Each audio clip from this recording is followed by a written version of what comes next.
कामचोर बहू की जॉइंट फैमिली। चुरा के ले जा, भगा के ले जा, उठा के ले जा यार। मायका वायका अब ना भाई, हमें तुमसे हो गया प्यार। चुरा के ले जा, उठा के ले जा, भगा के ले जा यार।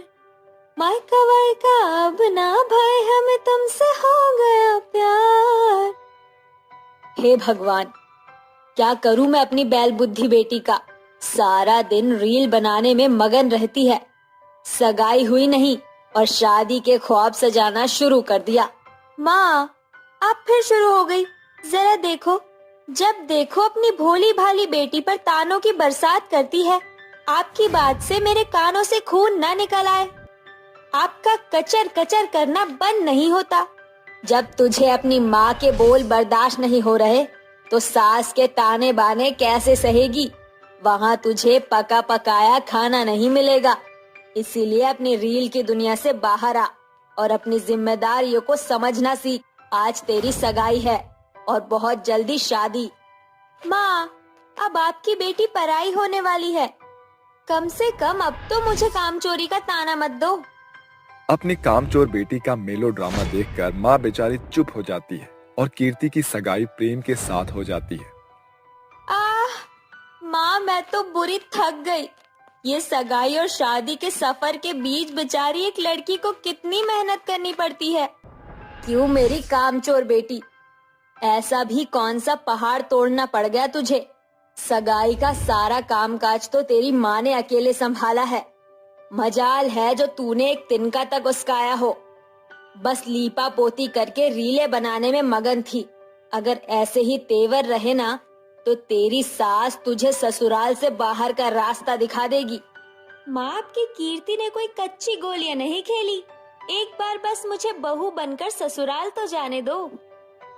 आखिर कामचोर कीर्ति के दिमाग में कौन सी खुराफाती की खिचड़ी पक रही थी, ये तो बहू बनने के बाद ही पता चलेगा। दिन गुजरते जाते हैं और शादी का दिन आता है। दुल्हन के जोड़े में सजी धजी कीर्ति अपने ही धुन में गुनगुना रही थी। जिसका मुझे था इंतजार, जिसके लिए दिल था बेकरार, वो घड़ी आ गई आज। अरे मेरी बैल बुद्धि बेटी, बारात दरवाजे पर आ चुकी है और तू यहाँ मुजरा करने में मगन है। क्या बारात आ गई? फिर एक आखिरी गाना तो बनता है। राजा की आई है बारात, रंगीली होगी रात, मगन मैं नाचूंगी, मगन मैं नाचूंगी। अरे बस कर कीर्ति, और अब चल, शादी का मुहूर्त शुरू हो चला है। कीर्ति अपनी माँ के साथ नीचे चली जाती है, जिसके बाद शादी शुरू होती है। अरे ये इतने सारे लोग शादी में शरीक कैसे हो गए, जबकि सगाई में तो गिने चुने लोग ही थे। खैर छोड़ो। बस भगवान, इससे पहले कि मेरी कामचोर बेटी मंडप में ही मुजरा करने की कारिस्तानी करे, जल्दी से ये शादी हो जाए। कुछ ही देर बाद कीर्ति की शादी हो जाती है, जिसके बाद वो गाने बाजे और बारात के साथ ससुराल आती है और अपने ससुराल के बड़े परिवार से अनजान बहू बोलती है। अरे आप सभी तो बड़े बेशरम बाराती है। शादी समाप्त हो गई, अब अपने घर जाइए। अरे बहू, तू गलत समझ रही है। ये सभी बाराती नहीं, तेरे ससुराल वाले हैं। ये सभी सगाई में नहीं आ सके थे। मैं तुझे सभी से परिचय कराती हूँ। ये है तेरे जेठ और जेठानी, जतिन और ज्योत्सना, और ये तेरे ससुर, और ये तेरे देवर दक्ष, और ये तेरी ननद और नंदोई, कमलेश और नीलिमा। बस यही है हमारा घर परिवार। माँ जी, इसे घर परिवार नहीं बल्कि जिला घोषित कर देना चाहिए। मुझे नहीं मालूम था मेरे ससुराल में दुनिया भर के लोग समाये हैं, और ये इतनी बड़ी ज्वाइंट फैमिली क्या कम थी जो ये नल्ले नंदोई जी ससुराल में घर जमाई बनकर जम गए। इसी के साथ ननद भाभी के बीच नोक-झोंक शुरू हो जाती है। आपने मेरे पति को नल्ला कहा। मैं इस घर की बेटी हूँ। इस नाते ये मेरा और मेरे पति का भी बराबर का हक है, समझी ना। ये आपका ससुराल है मगर मेरा मायका, इसलिए इस तेवर को कीजिए ताले में बंद। और जुबान पर तहजीब लगाइए। ननद के तीखे बोल सुनकर कामचोर बहू पिनकते हुए पांव पटककर कमरे में आकर फुसफुसाने लगती है। माँ ने मुझे जानबूझकर मेरे जॉइंट ससुराल वाले के बारे में नहीं बताया था। कोई बात नहीं, मुझे तो पता है कि अब मुझे क्या करना है।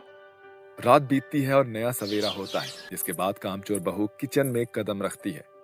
अरे नहीं बहू, बड़ी देर लगा दी तूने आने में। अब बिना देर किए सभी के लिए चाय बना ले।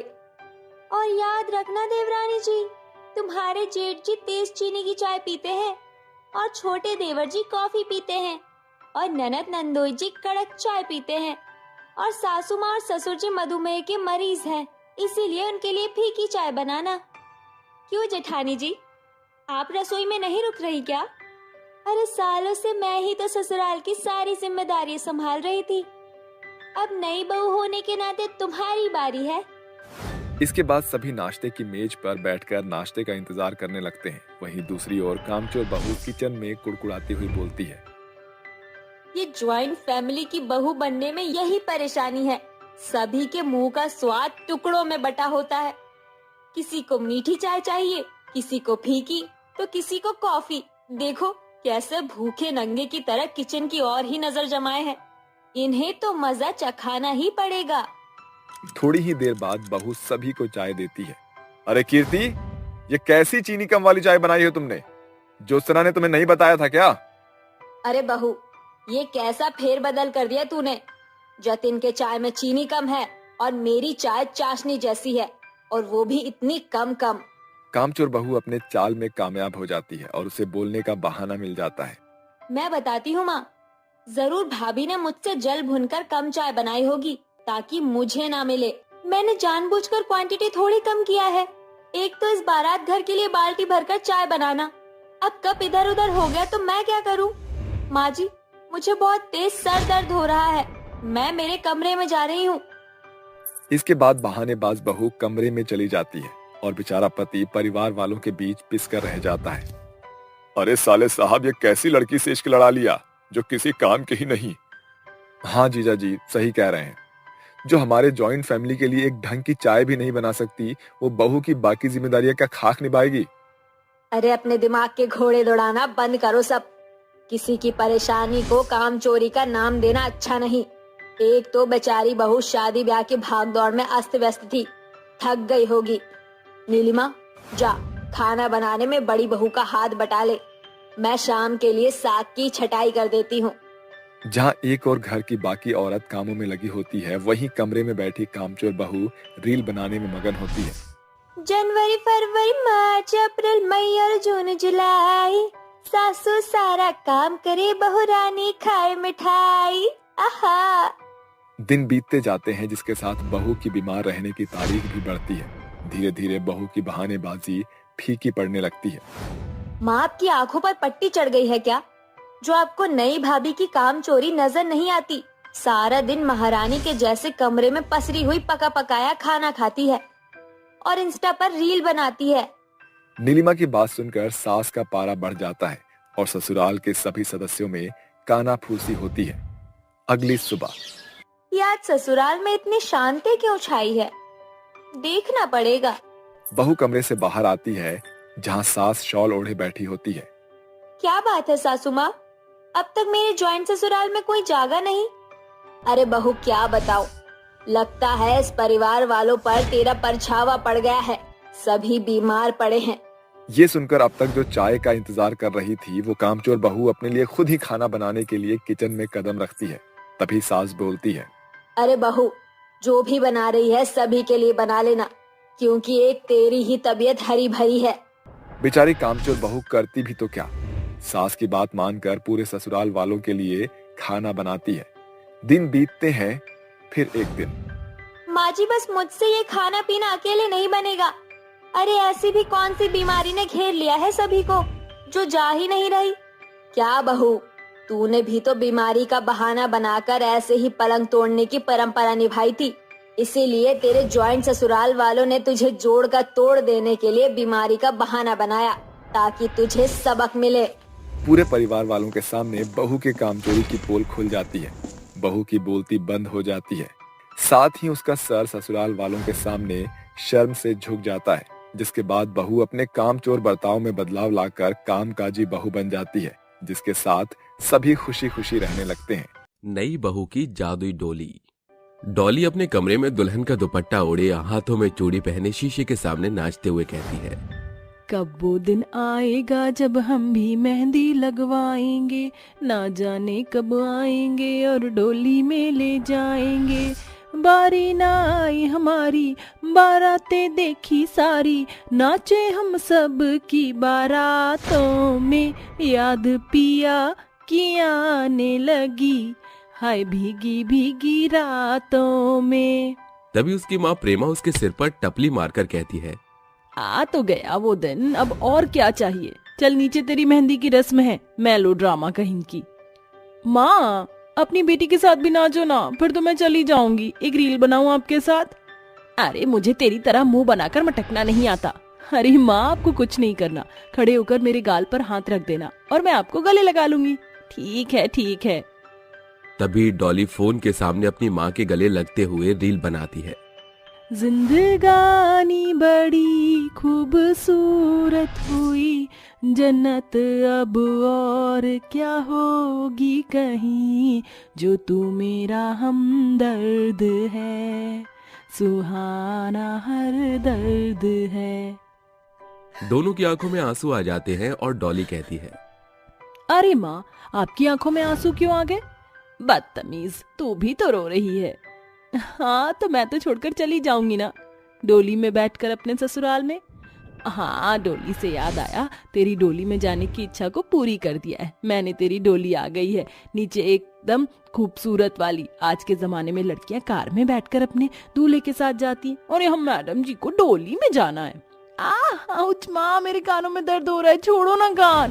माँ, शादी एक बार ही होती है, मुझे कार में नहीं जाना था, मुझे डोली में जाने का मन था इसलिए। हाँ हाँ, पता है। तभी प्रेमा डोली को नीचे मेहंदी लगवाने के लिए ले जाती है, जहाँ सारा डेकोरेशन हरे रंग की मेहंदी की थीम पर होता है। डॉली के मेहंदी लगती है, वहीं साथ में नाच गाने का जश्न भी चल रहा था। कुछ देर बाद डॉली अपनी डोली को देखकर खुश हो जाती है। अगले दिन दूल्हा दुल्हन सुंदर से शादी के जोड़े में बैठे थे, जहाँ वो पंडित की बातों पर उनके वचन सुनते हुए हंस रहे थे। पुत्र वधू, इन 7 वचनों में एक वचन ये है कि आप कभी भी अपने स्वामी जैसे पति को बिन बताए कहीं नहीं जाएंगी।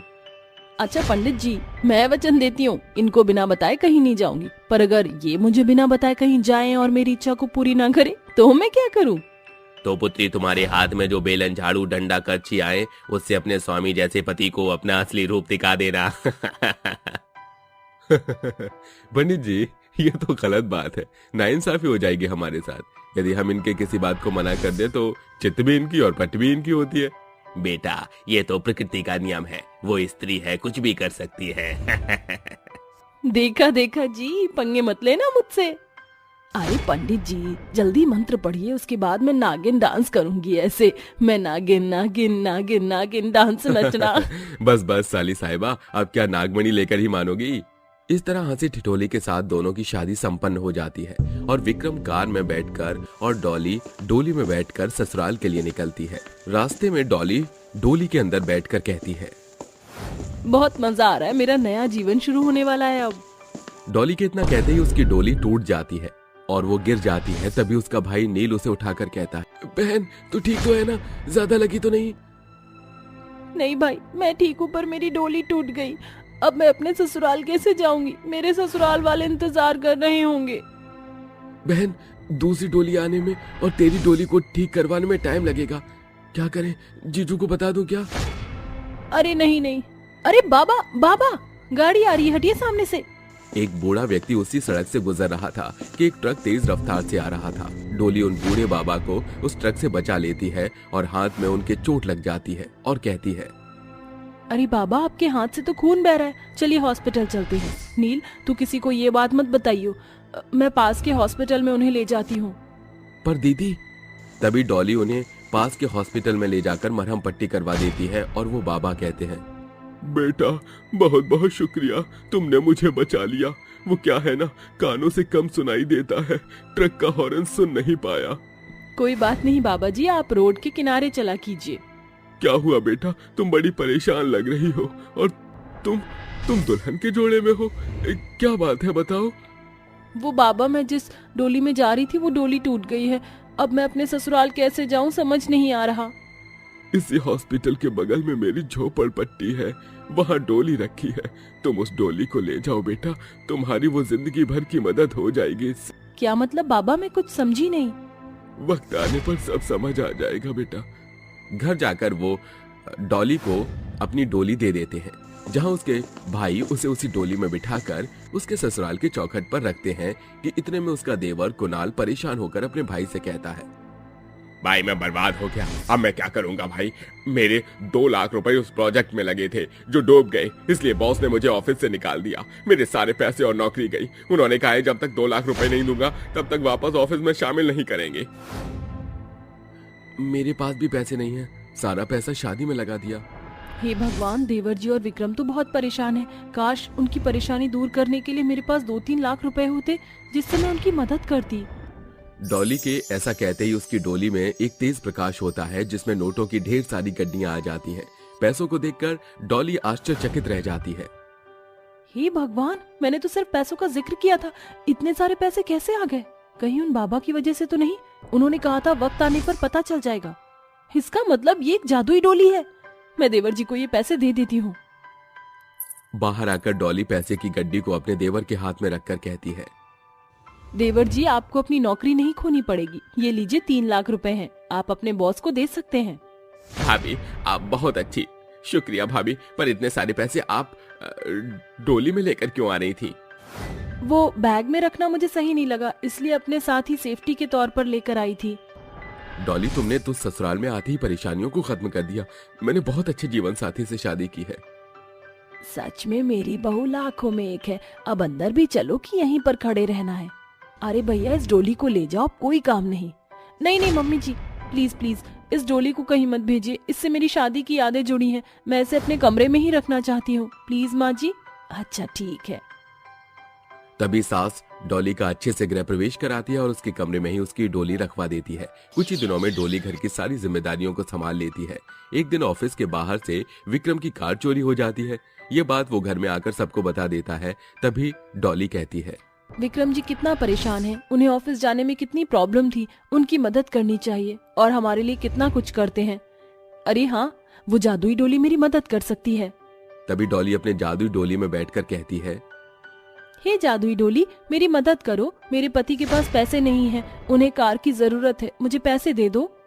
ये कहते ही जादुई डोली में तेज प्रकाश के आते ही उसके सामने और हाथों में नोटों की गड्डियां आ जाती हैं, जिसे वो अपने पति के लिए एक बेहतरीन कार खरीद कर परिवार के सामने उसे सरप्राइज देती है, जिसे देखकर वो बेहद खुश हो जाता है।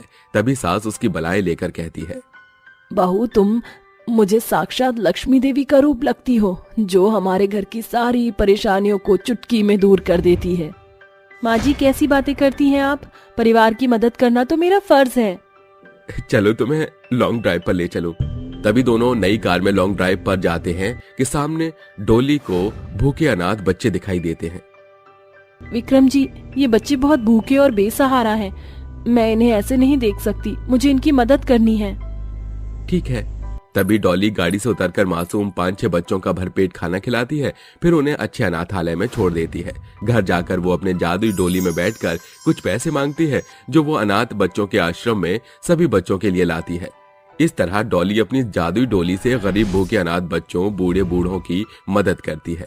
किसी को जादुई डोली के बारे में पता नहीं लगता और वो हमेशा उसे अपने पास रखती है। नई बहू की जादुई सिलाई मशीन। कुमुद को सिलाई का बहुत शौक था। 2-4 दिन में ही उसकी शादी थी।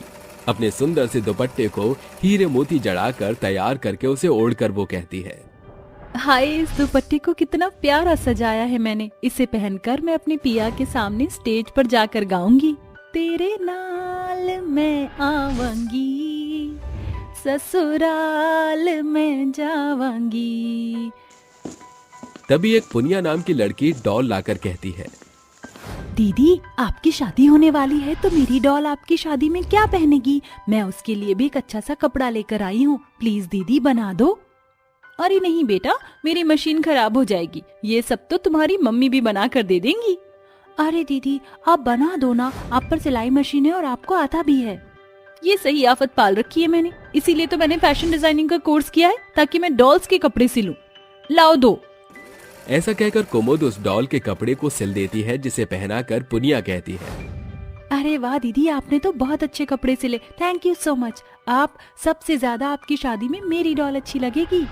हाँ मेरी शादी थोड़ी है, इसी डॉल की तो शादी है। कहीं मोहित इसी डॉल से शादी ना कर ले मुझे समझकर। मुझे अपने शादी का लहंगा भी सिलना है, दूसरों की सिलाई मुझे पसंद नहीं, इसलिए मैंने फैशन डिजाइनिंग का कोर्स किया है और जब से ही सोच रखा है कि कैसा लहंगा तैयार करना है। ऐसा कहकर कुमुद अपने लहंगे के कपड़े की कटिंग कर लेती है। वो लहंगा सिलने ही जा रही थी कि तभी उसकी माँ गोमती और ताऊ विभूति आकर कहते हैं, अरे कुमुद बेटा, तू जरा मेरी साड़ी का ब्लाउज सिल दे। अरे बेटा, मेरे लिए पैंट शर्ट सिल दे। जब तुझे आता है तो मैं बाहर पैसे क्यों दूं? तू ही पैसे ले लेना। सिल दे बेटा इसे। माँ क्या है आपको, मेरी शादी है और आप लोग मेरी ही शादी में जो कपड़े पहनना चाहते हैं मुझसे सिलवा रहे हैं। थोड़ा तो दुल्हन का लिहाज रखिए, दर्जी बना दिया मेरे को तो। लो कर लो बात। अरे बेटा, तू तो पहले से ही दर्जी है। हमने तुझे थोड़ी कहा था कि 4-5 साल तू दर्जी वाला कोई कोर्स कर। हाँ मुझे खुद ही बोलती थी माँ मुझे कपड़े सिलने हैं, मेरा शौक है, मेरा पैशन है, तो अब कर। और जब तुझे इतनी कलाकारी आती है तो हम बाहर क्यों पैसे फूकें? पर माँ मेरी शादी है, मुझे थका रही हो आप, बाहर पैसे देकर करवा लो। नहीं बेटा, शादियों के सीजन में हम किसी पर भरोसा नहीं कर सकते हैं। अपनी शादी में अपनी माँ ताऊ जी घर वालों के बिना तो जाएगी नहीं तू। उनके कपड़े तैयार कर दे, और हाँ तेरे पापा तेरी बहनों का लहंगा भी है, वो भी तू देख लेना। ढेर सारे कपड़े देखकर गोमती और विभूति चले जाते हैं। अपने कमरे में कपड़ों का ढेर देखकर कुमुद कहती है, पता नहीं कौन सी तारीख में मैंने सिलाई का कोर्स कर लिया, जो अपनी ही शादी में दर्जी बनकर कपड़े सिलने पड़ेंगे। दुल्हन की तो कोई वैल्यू ही नहीं है। 3 दिन के भीतर वो कुमुद अपने सभी घर वालों के कपड़े सिल देती है। शुक्र है सबके कपड़े सिल गए, पर मेरा लहंगा रह गया। अरे जब मैं ही तैयार नहीं हो पाऊंगी मेरी शादी में, तो ये अपने कपड़े पहन करके बारातियों के साथ नाचेंगे क्या? एक दिन बचा है, जल्दी से कर लेती हूँ, मेहंदी लगने के बाद कुछ नहीं कर पाऊंगी। ऐसा कहकर वो अपना लहंगा सिलने लगती है कि उसी टाइम कुमुद की मशीन चलना बंद हो जाती है और सुई टूट जाती है। नहीं नहीं, ये नहीं हो सकता। अपनी सिलाई मशीन से लहंगा सिलकर कैसे पहनूंगी? कल मेरी शादी है, लगता है मैं कुंवारी ही मर जाऊंगी। चंद से जो टूटे कोई सपना, जग सोना सोना लागे, जग सोना सोना लागे, से लेना जब अपना दुल्हन वाला लहंगा। कुमुद परेशान होकर रोने लगती है। उसके पास न कोई दूसरा लहंगा था, न पैसे थे, न वक्त था। जहाँ सभी नाच गा रहे थे और उसके हाथों में मेहंदी लग रही थी। मेरे हाथों में मेहंदी भी लग गई और मेरा लहंगा भी नहीं सिला, कल मेरी शादी कैसे होगी? उसकी परेशानी को देखकर उसकी मरी हुई दादी उसके सिलाई मशीन को जादू से सिलाई मशीन जादुई बनाकर कहती है, पोती की शादी में ऐसे नहीं देख पाई तो क्या हुआ, स्वर्ग से ही देख लूंगी, पर कोई अड़चन नहीं आने दूंगी। अब ये जादुई सिलाई मशीन हमेशा उसके काम आएगी। जिसके बाद उसकी पोती का लहंगा खुद ब खुद जादुई सिलाई मशीन से सिलने लगता है और तैयार हो जाता है। कुछ देर बाद जब कुमुद अपने कमरे में आती है तो देखती है, हे भगवान, मैं अपनी शादी में लहंगा कैसे पहनूंगी? मेरा लहंगा, और ये तो बिल्कुल वैसे बना है जैसे मैं चाहती थी। मेरी मशीन तो खराब थी, कैसे हुआ? किसने किया? बेटा थोड़ी देर रेस्ट कर ले, कल तेरी शादी है, बहुत थकान होगी। गोमती के कहने पर कुमुद सो जाती है। उसे ये समझने का समय ही नहीं मिलता कि ये सब कैसे हुआ। अगले दिन अपना चमचमाता लहंगा पहनकर नाचते हुए वो स्टेज पर आ जाती है। उसे देखकर दूल्हा मोहित दिल पर हाथ रखकर कहता है, हाय क्या मेरी कुमुद है। हाँ दूल्हे राजा। कुछ ही देर में दोनों की धूमधाम से शादी हो जाती है, जहां फूलों की बहार से उसके ससुराल वाले उसका स्वागत करते हैं। थोड़े दिन बाद उसकी नंद पाखी कॉलेज जा रही थी। उसकी ड्रेस फट जाती है। नहीं भगवान, मेरी इतनी महंगी 5,000 रुपए की ड्रेस फट गई। अब फैंसी ड्रेस कंपटीशन कैसे जीत दूंगी? माँ तो पैसे भी नहीं देंगी। अरे दीदी आप रोइए मत, भूल गई आप कि आपकी भाभी एक फैशन डिजाइनर है। ठीक है भाभी, कर दीजिए फिर, बस 1 घंटा ही बाकी है। जिस तरह से फटा है इसमें एक्स्ट्रा पीस लगेगा। मुझे इसके लिए पास वाली मार्केट से मैचिंग का कपड़ा लाना होगा। तुम चेंज कर लो, मैं आती हूँ। कुमुद मार्केट जाती है। उसकी नंद वो ड्रेस सिलाई मशीन पर रखकर चली जाती है और जादुई सिलाई मशीन जादू से उसकी ड्रेस को पहले जैसा बिल्कुल ठीक कर देती है। कुमुद जैसे ही अपने कमरे में आती है तो उस ड्रेस को बिल्कुल नया का नया पाती है। हे भगवान, मैं तो मार्केट गई थी तो ये ड्रेस अपने आप सिली कैसे? ऐसे ही मेरी शादी के दिन हुआ था। भाभी, ड्रेस तैयार हो गई क्या? हाँ लो, बिल्कुल ठीक है, अब तुम आराम से जा सकती हो। शुक्रिया भाभी, आप बहुत अच्छे हैं, बच गई आज तुम्हें। ये कहकर नंद भाभी से खुश होकर चली जाती है। तभी सास 10 जोड़ी कपड़े लाकर कहती है, बहू, तूने अपनी शादी में सबको अपने हाथ से कपड़े सिलकर पहनाए थे। तेरी सिलाई पड़ोसियों को भी शादी में बहुत पसंद आई तो उन्होंने 10 जोड़ी कपड़े दे दिए हैं। मैं मना नहीं कर पाई। उनका 1 हफ्ते के अंदर सिलकर दे देना। हाँ, और पैसे तू देख लियो। ठीक है माँ जी, मैं कर दूंगी। चलो अच्छा है, जो पैसे आएंगे उनसे मैं मोहित के लिए तोहफा ले आऊंगी। कुमुद 2 जोड़ी कपड़े जैसे तैसे सिल लेती है। फिर घर के कामों में उलझ जाती है। वो सीढ़ी से उतरती है कि उसके सीधे हाथ में चोट लग जाती है। वो डॉक्टर के पास जाती है, जहां डॉक्टर उसे 1 हफ्ते तक सीधे हाथ से काम करने की मना करता है। और कुमुद कहती है, मैं घर में किसी को भी पता नहीं चलने दूंगी कि मेरे सीधे हाथ में लग गई है। पल्लू से अपने प्लास्टर को छुपा लूंगी, पर घर के काम और बाकी के कपड़े कैसे सिलूंगी? कुमुद जैसे ही घर पहुंचकर अपने कमरे में आती है तो सारे कपड़े उसे सिले हुए मिलते हैं, जिन्हें देखकर वो कहती है, अरे, पैंट, शर्ट, सूट ये सब तैयार कैसे हो गए? मैंने तो इनकी कटिंग भी नहीं की थी।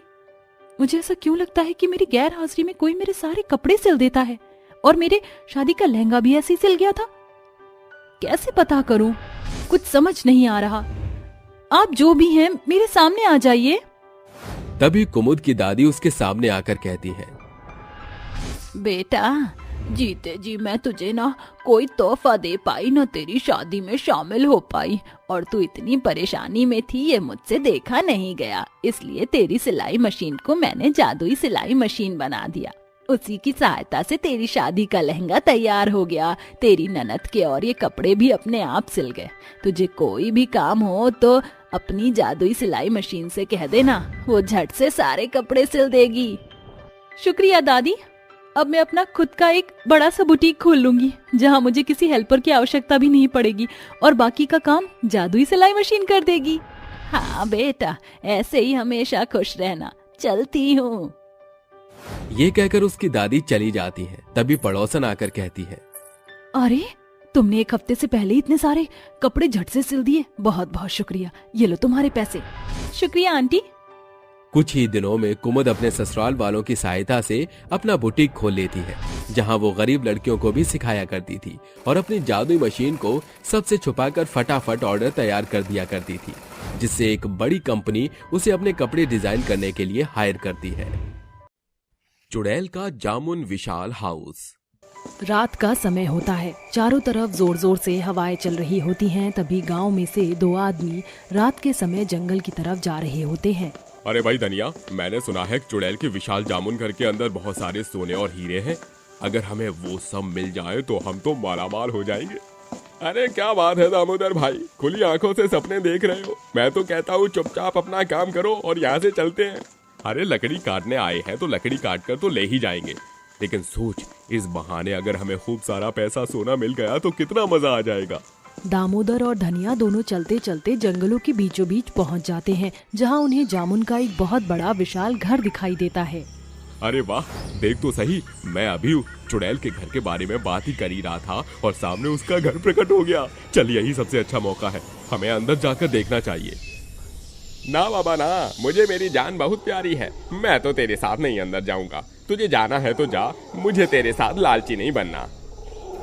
तभी विशाल जामुन के घर के अंदर से आवाज आती है, आओ, अंदर आओ, आओ, आ जाओ, यही मिलेगा वो जो तुम्हें चाहिए।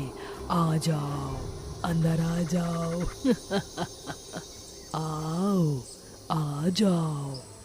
चुड़ैल की आवाज सुनते ही दामोदर चुड़ैल की आवाज के पीछे पीछे चुड़ैल के विशाल जामुन के घर में घुस जाता है, लेकिन धनिया ये सब दूर खड़ा देखता रह जाता है। अरे दादा, ये तो फंस गया। अब ये अंदर से वापस नहीं आएगा। मुझे गांव वापस लौट जाना चाहिए और इसके बारे में गांव के सभी लोगों को बताना चाहिए। धनिया तुरंत गांव पहुंच जाता है और गांव के सभी लोगों को दामोदर के बारे में बताता है। मेरी बातों का विश्वास करो, दामोदर उस विशाल जामुन घर के अंदर गया था। उसके बाद वो वापस नहीं लौटा। उसको बचाने में मेरी मदद करो, नहीं तो चुड़ैल उसे मार देगी। अरे हमने कौन सा चुड़ैल से लड़ाई करने का ठेका ले रखा है? हम क्यों मौत के मुंह में जाएं? हम तो कहीं नहीं जाएंगे। उसे लालच था तो वो चला गया। अरे बिल्कुल सही बात है। लालची लोगों के साथ तो ऐसे ही होता है। क्यों लालच के मारे वो चुड़ैल के विशाल जामुन के घर में गया? इससे अच्छा होता कि दबे पांव वापस लौट आता। गांव के सभी लोग धनिया की बातें सुनकर उसे अनसुना कर देते हैं और अपने अपने कामों में लग जाते हैं। जिसके बाद धनिया परेशान हो जाता है और अपने घर लौट आता है। जिसके बाद वह यह बात अपनी पत्नी को बताता है। अरे जब गांव का कोई भी व्यक्ति चुड़ैल की विशाल जामुन के घर में जाना ही नहीं चाहता तो तुम क्यों परेशान हो रहे हो? उसने अपने लालच के चलते अपनी जान दांव पर लगा दी। अब तुम ये सब छोड़ो और भगवान का शुक्रिया अदा करो कि तुम उस चुड़ैल से बच गए। अपनी पत्नी की बातें सुनने के बाद धनिया चुपचाप खाना खा लेता है। ऐसे ही धीरे धीरे पूरा दिन बीत जाता है और रात हो जाती है। रात के समय गांव के एक घर में एक राघव नाम का लड़का रहता था। वह अचानक से नींद से जाग जाता है और अपने आप से कहता है, धनिया ने जो आज बताया था, क्या पता वो सच हो? क्या पता चुड़ैल के विशाल जामुन घर के अंदर खूब सारा सोना, पैसे और हीरे हों। अगर वो सब मुझे मिल गए तो मैं बहुत माला माल हो जाऊंगा और मेरे जितना पूरे इस गांव में कोई नहीं होगा फिर, हैं? राघव लालच के चलते जंगल की तरफ जाने लगता है। देखते ही देखते जंगल के बीचों बीच पहुंचते ही चुड़ैल का विशाल जामुन घर राघव को दिखाई पड़ता है। इतना बड़ा चुड़ैल का विशाल जामुन घर है। इतना बड़ा विशाल जामुन घर तो मैंने पहले कभी नहीं देखा। मुझे इसके अंदर जाना चाहिए। राघव जैसे ही जामुन घर के अंदर जाता है, उसे जामुन घर के अंदर सभी चीजें बहुत नॉर्मल सी नजर आती हैं। जामुन के घर के अंदर रहने की सभी सुख सुविधाएं होती हैं, जिसे देखकर राघव कहता है, अरे वाह, कमाल हो गया। कितना खूबसूरत घर है। बाहर से जामुन की तरह और अंदर से बिल्कुल महल की तरह। मेरा तो मन कर रहा है कि मैं यहीं रहने लग जाऊं। तभी राघव की नजर एक संदूक पर पड़ती है जहां बहुत सारा सोना और हीरे होते हैं। अरे वाह, क्या बात है। इतना सारा सोना, पैसे, हीरे। अरे मैंने तो इतना सारा सोना, पैसे, हीरे कभी जिंदगी में नहीं देखे थे। लगता है मेरी तो लॉटरी निकल आई। राघव जैसे ही संदूक उठाने वाला होता है तभी अचानक से संदूक गायब हो जाता है। उसके गायब होते ही चुड़ैल के हंसने की आवाज पूरे घर में गूंजने लगती है।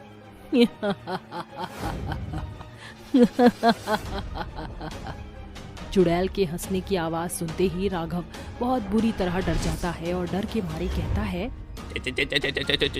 चुड़ैल, चुड़ैल, हे भगवान, लगता है चुड़ैल आ गई। अब मैं क्या करूं? मुझे यहाँ से भागना होगा।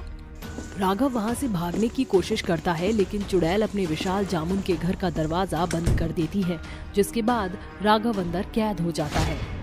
हे भगवान, ये क्या हो गया? मेरे लालच की वजह से आज मेरी जान पर बनाई।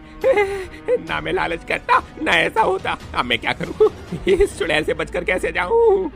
राघव ऐसा सोच ही रहा होता है कि तभी वहाँ चुड़ैल प्रकट हो जाती है और उससे कहती है, अब तो तुम मेरे यहाँ कैद हो गए हो। अब तुम्हें यहाँ से कोई नहीं बचा सकता। अब तो तुम मेरे गुलाम हो। अरे छोड़ दे चुड़ैल, मुझे यहाँ से जाने दे। अरे मैंने तेरा क्या बिगाड़ा है? मैं तो यहाँ केवल तेरे हालचाल पूछने के लिए आया था और तूने तो मुझे ही बंधक बनाकर गुलाम बना दिया। देख चुड़ैल, मैं तेरे आगे हाथ जोड़ता हूँ। अरे मुझे जाने दे चुड़ैल। अरे ऐसे कैसे जाने दूं? पहले तुझे खाकर अपनी भूख तो मिटा लूं। चुड़ैल ऐसा कहकर राघव की तरफ बढ़ ही रही होती है कि तभी एक अघोरी बाबा गांव के सभी लोगों के साथ मिलकर चुड़ैल के जामुन घर के अंदर पहुंच जाता है।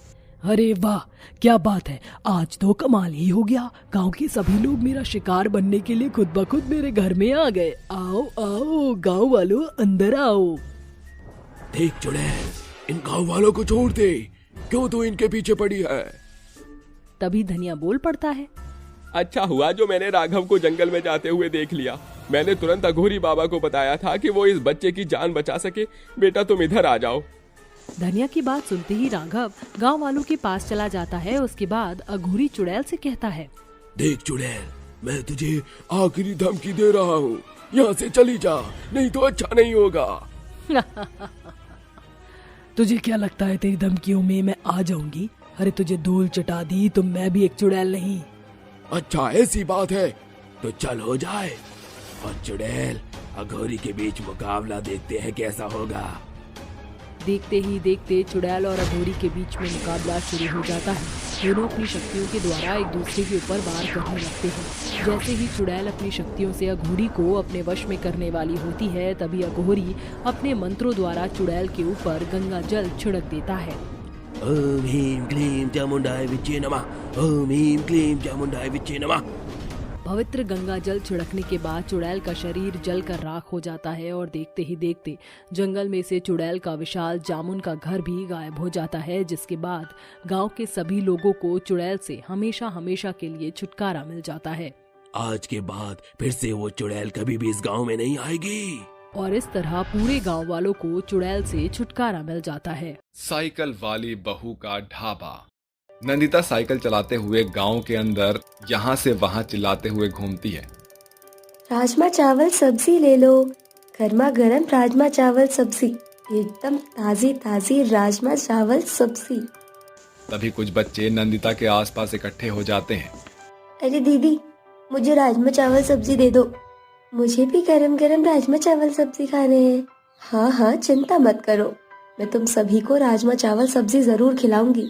नंदिता अपनी साइकिल रोककर खड़ी हो जाती है और एक पत्तल पर राजमा चावल रखकर उनके ऊपर मसाले छिड़कती है और थोड़ी सी चटनी डालकर बच्चों को दे देती है। ऐसे ही वहाँ खड़े हर एक बच्चे को वो राजमा चावल सब्जी खिलाती है। आहा, क्या बात है, आपके हाथों की लाजवाब राजमा चावल सब्जी खाकर तो बहुत मजा आ जाता है दीदी। अच्छा, ऐसी बात है, ये लो मेरी तरफ से, थोड़ा और खाओ। नंदिता राधा को राजमा देकर आगे की तरफ राजमा चावल सब्जी बेचने चली जाती है। गांव में सभी लोगों को नंदिता के हाथों से बने हुए राजमा चावल सब्जी बहुत पसंद थे, जिसके चलते स्वाद स्वाद में लोग रोजाना राजमा चावल सब्जी खाया करते थे। अरे आओ आओ, ये लो, मेरे पास राजमा चावल की कमी नहीं है, जितने खाने हैं उतने खाओ। सुबह से शाम तक नंदिता पूरे गांव भर में यहाँ से वहाँ घूमती है, जिसके बाद शाम होते होते वो राजमा चावल बेचकर वापस अपने घर लौटने लगती है। उसके घर में उसका अपाहिज पति और बीमार सास और ससुर इंतजार कर रहे होते हैं। अरे बहू, आ गई तू, मैं कब से तेरा इंतजार कर रही थी। दरअसल घर में राशन खत्म हो गया है, अब हम लोग क्या बनाए खाने में। आप चिंता मत करो माँ जी, मैं जो पैसे कमा कर लाई हूँ उनमें से कुछ पैसों का राशन डलवा देती हूँ और बाकी के बचे हुए पैसों से आप लोगों की दवाई ले आती हूँ। नंदिता के आए हुए घर पर 5 मिनट नहीं होते हैं कि वो अपनी साइकिल को खड़ी करके राशन और दवाई लेने चली जाती है। राशन और दवाई लेने के बाद जब वो घर वापस आती है तो वो खुद ही सबके लिए खाना बनाती है। ओहो, राशन तो ले आई, लेकिन गैस तो खत्म हो गई, अब मैं क्या करूँ। मुझे दोबारा से दुकान पर सिलेंडर भरवाने जाना होगा। नंदिता फिर से सिलेंडर भरवाने के लिए दुकान पर जाती है और सिलेंडर भरवाने के बाद वो खाना बनाना शुरू करती है। देखते ही देखते रात के 11 बज जाते हैं। अरे, आज तो समय का पता ही नहीं चला, अब सबको खाना परोस देती हूँ। नंदिता सबको खाना परोस देती है, जिसके बाद सभी लोग खाना खाने लगते हैं। अरे बहू, अरे खाना तो तूने बहुत ही अच्छा बनाया है बेटा। हाँ बाबूजी, आपने बिल्कुल सही कहा, नंदिता के हाथों में तो जादू ही है, वो जो भी बनाती है बहुत मन से बनाती है। कुछ ही देर में सभी लोग खाना खा लेते हैं, जिसके बाद नंदिता अपने पति और अपने सास ससुर को उनकी दवाई दे देती है और खुद भी सोने के लिए चली जाती है। अगले दिन जैसे ही सवेरा होता है, नंदिता अपनी साइकिल पर टोकरी बांधकर उसके अंदर राजमा चावल सब्जी रख लेती है और साइकिल चलाते हुए गांव में पहुंच जाती है। चावल ले लो, राजमा चावल सब्जी, एकदम गर्मा गर्म राजमा चावल सब्जी। आओ भाई साहब, राजमा चावल सब्जी खाओ। देखते ही देखते नंदिता के चारों तरफ गांव वालों की भीड़ इकट्ठा हो जाती है। ये सब देखकर गांव के बाकी के दुकानदार बहुत ज्यादा गुस्सा होने लगते हैं। अरे जब से नंदिता ने हमारे गांव में राजमा चावल सब्जी बेचना शुरू किया है, तब से हम सभी का धंधा बिल्कुल चौपट हो गया है। देखो जरा, जहां हमारी दुकान के बाहर भीड़ इकट्ठी रहा करती थी, अब वो सारी भीड़ नंदिता की साइकिल के आसपास खड़ी होती है। तेरी बात बिल्कुल सही है, लेकिन हम लोग कर भी क्या सकते हैं, वो एक औरत है और उससे हम जाकर लड़ भी नहीं सकते। लेकिन हम लोग उसके इस काम में बाधा तो डाल सकते हैं। लेकिन ये सब कैसे होगा? अरे मौका देखते ही आज की रात हम लोग इस नंदिता की साइकिल ही तोड़ देंगे इसके बाद देखता हूँ ये कैसे गांव में राजमा चावल सब्जी बेचना शुरू करेगी। अरे वाह भाई, आइडिया तो बहुत ही अच्छा रहेगा। ना रहेगा बांस और ना बजेगी बांसुरी। सभी रात होने का इंतजार करने लगते हैं। जैसे ही रात होती है वो मौका देखते ही नंदिता के घर के बाहर खड़ी साइकिल तोड़ डालते हैं। आखिरकार इसकी साइकिल टूट ही गई। चलो अभी यहाँ से चलते हैं, नहीं तो कोई हमें देख लेगा। बेचारी नंदिता की साइकिल तोड़कर वो सभी वहां से भाग जाते हैं। अगले दिन जैसे ही सवेरा होता है, नंदिता अपने घर के बाहर जब अपनी टूटी हुई साइकिल देखती है तो उसके पैरों तले जमीन खिसक जाती है और वो अपनी साइकिल को देखकर रोने लगती है। अरे ये क्या, मेरी साइकिल किसने तोड़ दी? अब मैं गांव में राजमा चावल सब्जी बेचने कैसे जाऊंगी? हे भगवान, ये सब क्या हो गया? नंदिता को कुछ भी समझ नहीं आता, जिसके बाद वो राजमा चावल सब्जी बनाकर अपनी टोकरी में रख लेती है और यहाँ से वहाँ घूमने लगती है। लेकिन साइकिल और पैदल चलने में बहुत अंतर होता है। जहाँ वो अपनी साइकिल से मिनटों में यहाँ से वहाँ पहुँच जाती थी, अब वो धीरे धीरे कुछ ही दूरी पर चल पाती है। हे भगवान, ये क्या, मैं तो बहुत ज्यादा थक गई हूँ। अगर इस प्रकार से राजमा चावल सब्जी बेचूंगी तो मेरी तो कोई बिक्री ही नहीं हो पाएगी। कड़ी मेहनत करने के बाद नंदिता केवल कुछ ही रुपए कमा पाती है और शाम होते होते वो वापस अपने घर लौट आती है। उसका उतरा हुआ मायूस चेहरा देख देवयानी उससे पूछती है, अरे बहू, क्या हुआ? तू इतनी परेशान क्यों है?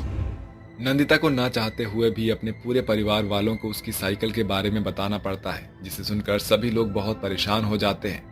तभी राजीव कहता है, काश मैं अपाहिज ना होता तो तुम्हें इतनी मेहनत करने की जरूरत ही नहीं पड़ती। आज मुझे अपने ऊपर बहुत तरस आता है। नहीं जी, ऐसा मत कहिए।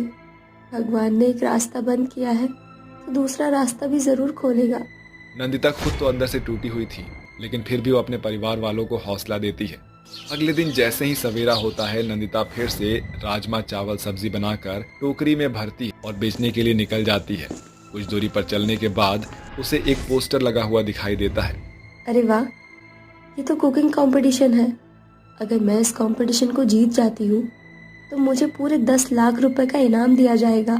नंदिता उस कंपटीशन में हिस्सा ले लेती है, जिसके बाद कंपटीशन वाले दिन नंदिता वहां खड़े सभी अच्छे घर के लोगों के साथ कंपटीशन की लाइन में खड़ी होती है और उन सभी को देखकर नंदिता अपने मन ही मन में सोचती है, ये सभी तो बहुत अच्छे लोग हैं, इन्हें तो मुझसे अच्छी कुकिंग आती होगी। पता नहीं इस कंपटीशन को मैं जीत पाऊंगी या नहीं। बेचारी ऐसा सोच ही रही होती है कि तभी उन सभी को कुकिंग करने के लिए बुला लेते हैं। नंदिता को कुछ समझ ही नहीं आता, इसलिए वो राजमा चावल सब्जी ही बनाना शुरू कर देती है।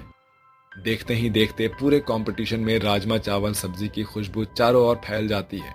जैसे ही जजेस नंदिता के राजमा चावल सब्जी का टेस्ट करते हैं, वो राजमा चावल सब्जी खाकर बहुत ज्यादा खुश हो जाते हैं।